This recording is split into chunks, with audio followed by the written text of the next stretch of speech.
वंदे मातरम, वंदे मातरम, वंदे मातरम। আজ একটা আগুনের গল্প শোনাবো আপনাকে। প্রতিবাদের আগুন, প্রতিরোধের আগুন, প্রতিস্পর্ধার আগুন। এ আগুন মশালে নয়, জ্বলেছিল শুধুমাত্র কয়েকটা স্তবকে, কয়েকটা শব্দে। সময়টা 1942 সালের 29শে সেপ্টেম্বর। বিপ্লবীদের বিরাট দল এগিয়ে চলেছে সামনের দিকে। সেই দলের একেবারে সামনে রয়েছেন 73 বছরের একজন বৃদ্ধা। ডান হাতে জাতীয় পতাকা উঁচু করে ধরে আছেন তিনি। তমলুক শহরের উত্তর দিক থেকে রূপনারায়ণের পাড় ধরে এগিয়ে আসছেন তারা। কয়েক পা এগোতেই সামনে কাতার দিয়ে বন্দুক হাতে পুলিশ, আর এক পা এগোলেই গুলি করবে। হুঙ্কার দিচ্ছে সেই ব্রিটিশ নরপিশাচের দল। তাদের মধ্যে ভারতীয় রক্ত কিন্তু কিছু কম ছিল না।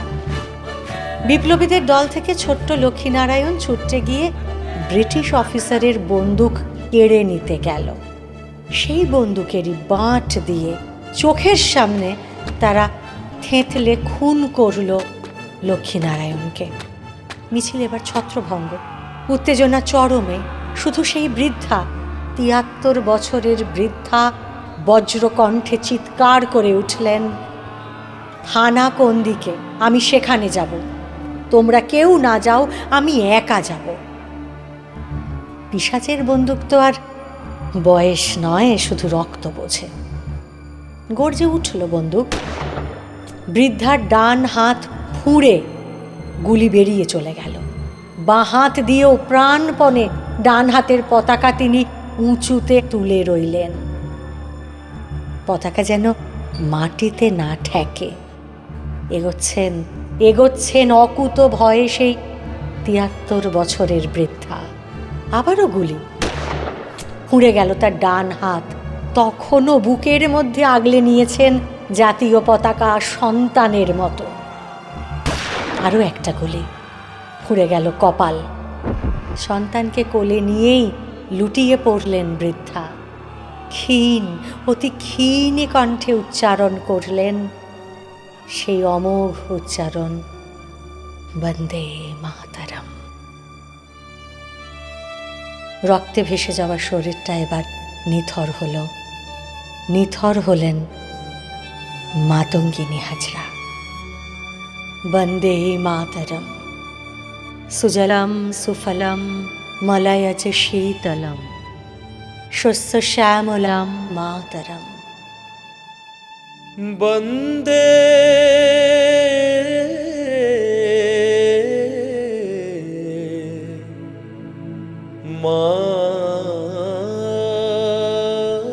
মাতরম, মাতরম।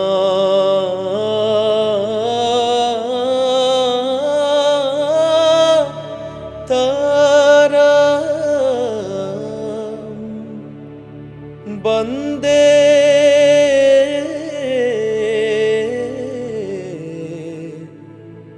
মাতরম।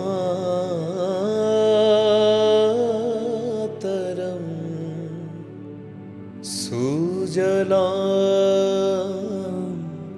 সুফলাম মলয়জ শীতলাম সস্য শ্যামলা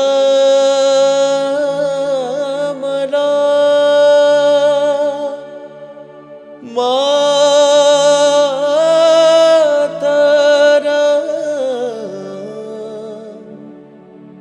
বন্দে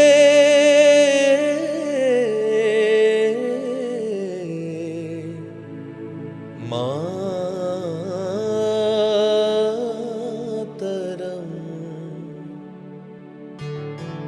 শুভ্র জ্যোৎস্না পুলকিত ইয়ামিনীম ফুল্লকুসুমিতা দ্রুমদল শোভিনীম সুহাসিনীম সুমধুর ভাষিনীম সুখদম বরদম মাতরম।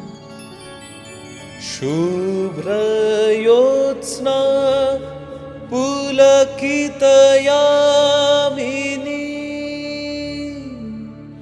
फुल्लकुसुमित ध्रुमदलशोभिनी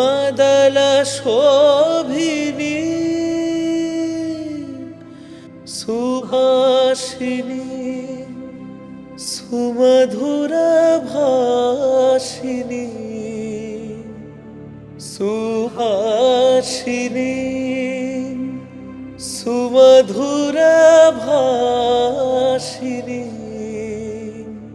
सुखदा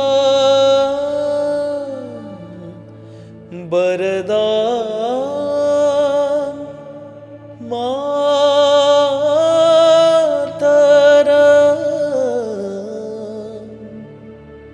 वन्दे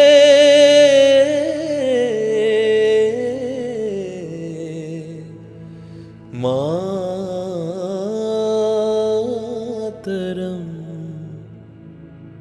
मातरम्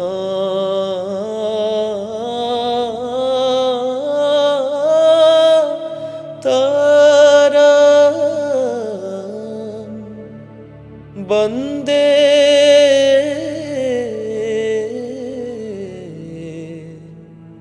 मातरम्।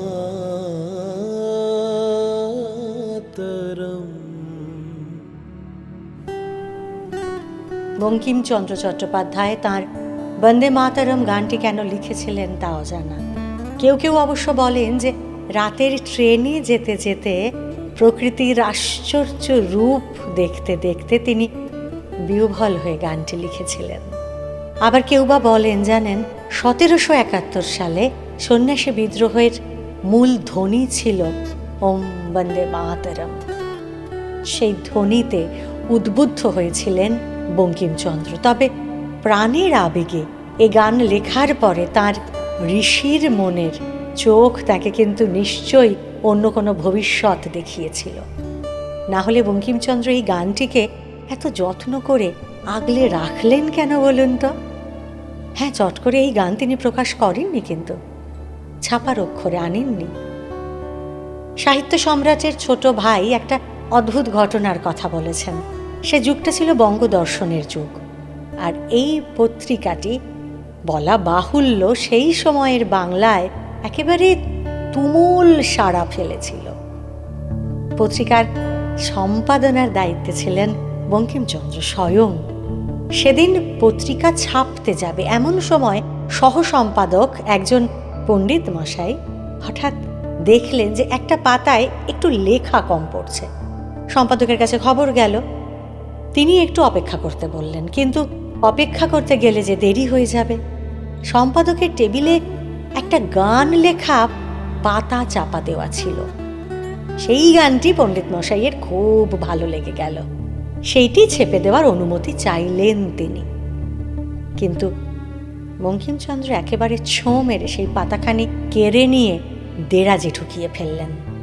বললেন, এটা ভালো না মন্দ এখন তুমি বুঝতে পারবে না, হে, কিছুকাল পরে এটা বুঝবে। তখন আমার জীবিত থাকার সম্ভাবনা কম, তবে তুমি হয়তো থাকতে পারো। বলা বাহুল্য সেই গানটিই হলো বন্দে মাতরম।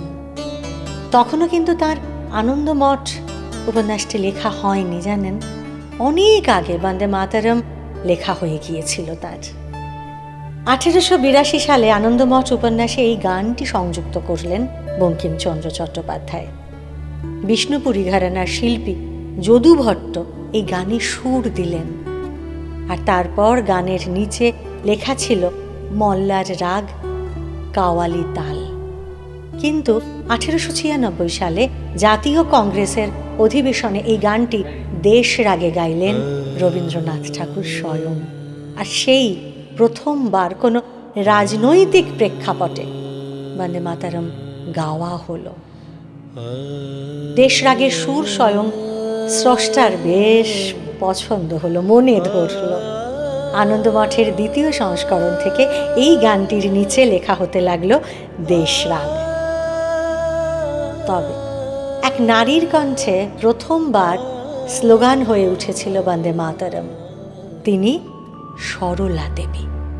ময়মনসিংহের সুহৃদ সমিতির মিছিলে মঞ্চে উঠে দাঁড়িয়ে সেই প্রথমবার তিনি স্লোগান দিয়েছিলেন বন্দে মাতরম। আর তার সঙ্গে শয়ে শয়ে বিপ্লবী কণ্ঠ এবার গর্জন করে উঠেছিল বন্দে মাতরম। সেই মঞ্চ থেকেই তৈরি হলো এক নতুন ইতিহাস। বহুকাল আগে যে ইতিহাসে শিলমোহর দিয়েছেন স্রষ্টা স্বয়ং, আত্মবিশ্বাস নিয়ে তিনি বলেছিলেন, একদিন তোরা দেখে নিস এই বন্দে মাতরম গান সারা দেশের রক্তে নাচন আনবে। বলা বাহুল্য 1875 সালে বন্দে মাতরম লেখার সময় পর্যন্ত ভারত মাতা ছবির জন্ম হয়নি। বঙ্গভঙ্গ আন্দোলনের প্রেক্ষাপটে 1905 সালে যখন ভারত মাতা আঁকলেন অবনীন্দ্রনাথ ঠাকুর, ভাবুন তারও 23 বছর আগে 1882 সালে বন্দে মাতরমকে আনন্দমঠের অংশ করে নিয়েছিলেন বঙ্কিমচন্দ্র চট্টোপাধ্যায়। এই গানের মধ্যে দিয়েই মহেন্দ্রকে দেশমাতৃকা চিনিয়েছিলেন ভবানন্দ। দেশকে মা বলে ডাকার সঙ্গে সঙ্গে দেশপ্রেম আর আত্মবলিদানের জোয়ার এসেছিল। সাথে কি আর এই গানকে স্বদেশী আত্মা বলেছিলেন রবীন্দ্রনাথ ঠাকুর? তবে রবীন্দ্রনাথ ঠাকুর গাওয়ার আগে বন্দে মাতরমকে তাঁর কবিতায় তুলে এনেছেন সেই সময়ের বাংলার এক মরমী কবি হেমচন্দ্র বন্দ্যোপাধ্যায়। 1886 সালে তাঁর রাখি বন্ধন কবিতায় হেমচন্দ্র লিখেছেন কিছু অবিস্মরণীয় পংক্তি এই বন্দে মাতরমকে ঘিরেই। সেই লাইন কটা একটু শোনাই এবার।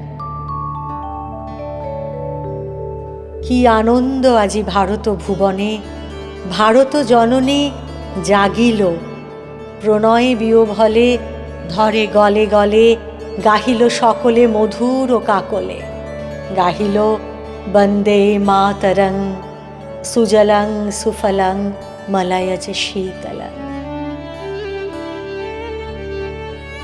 বঙ্কিমচন্দ্রের বন্দে মাতরমকে মরমী কবিরা যেমন তাঁদের সৃষ্টিতে স্থান দিয়েছেন, তেমনি এই অবিস্মরণীয় পংক্তির বাংলা অনুবাদও করেছেন তারা। তেমনই আর একজন হলেন ছন্দের জাদুকর সত্যেন্দ্রনাথ দত্ত। তিনি কি লিখেছিলেন? তিনি এই বন্দে মাতরম মন্ত্রের যে অনুবাদ করলেন বাংলায়, চলুন এবার সেই কয়েকটা পংক্তি শোনাই।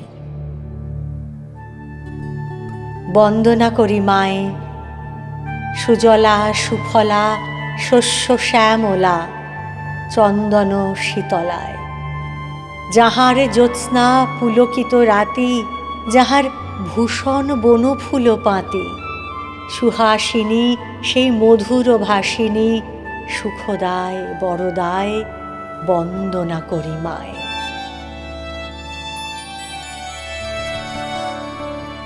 1906 সালে বন্দে মাতরম নামে একটি সংবাদপত্র তৈরি করলেন বিপিনচন্দ্র পাল, আর তার সম্পাদনা করতে করতে বঙ্কিমচন্দ্রের বন্দে মাতরমের অনুবাদ করলেন শ্রী অরবিন্দ। তাঁর কলম দিয়ে নেমে এলো এবার বঙ্কিমচন্দ্র চট্টোপাধ্যায়ের বন্দে মাতরমের অনুবাদ। ঋষি অরবিন্দ লিখলেন মায়ের প্রতি স্তোত্র। মা, তোমাকে প্রণাম।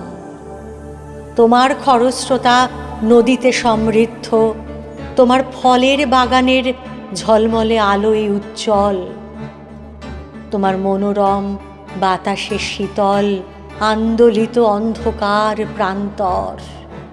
হে পরাক্রমশালী জননী, হে মুক্তিদাত্রী জননী, তোমার শাখা প্রশাখা আর রাজকীয় স্রোতধারার উপর চন্দ্রালোকের স্বপ্নের মহিমা, তোমার প্রস্ফুটিত বৃক্ষে আবৃত। হে স্বস্তিদাত্রী জননী, তোমার মৃদু ও মধুর হাসি। মা, তোমার চরণ চুম্বন করি। হে মধুর ও কোমল কণ্ঠের বক্তা, মা, তোমাকে প্রণাম। বন্দে মাতরম ঋষি অরবিন্দর লেখা এই অনুবাদকে গদ্যেও অনুবাদ করলেন তিনি। হে মা, আমি তোমাকে প্রণাম করি। তুমি জলসিক্ত ফলসিক্ত, দক্ষিণের বাতাসে শীতল, ফসলের ছায়ায় কৃষ্ণবর্ণ হে মা। তোমার রাত্রি চন্দ্রালোকের মহিমায় আনন্দিত, তোমার ভূমি পুষ্প শোভিত, বৃক্ষরাজিতে শোভিত, তোমার হাসি মধুর, তোমার কথা মধুর। হে মা, তুমি বড় দাত্রী, তুমি পরম আনন্দদাত্রী। আজ বন্দে মাতরমের সার্ধ শতবর্ষে আমাদের দেশের প্রতি নিবেদিত সেই অমর শ্লোক আর তার স্রষ্টাকে আমরা প্রণাম করি। বন্দে মাতরম, বন্দে মাতরম, সুজলাম সুফলাম মলয়জ শীতলাম, শস্য শ্যামলাম মাতরম, বন্দে মাতরম।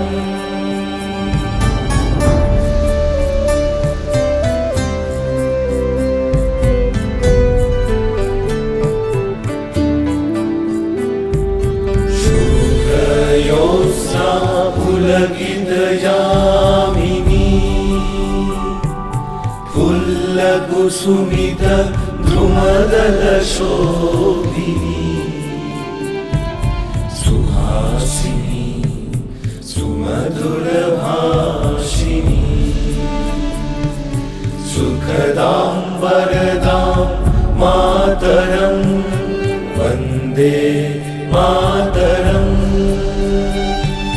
वन्दे मातरम्, वन्दे मातरम्।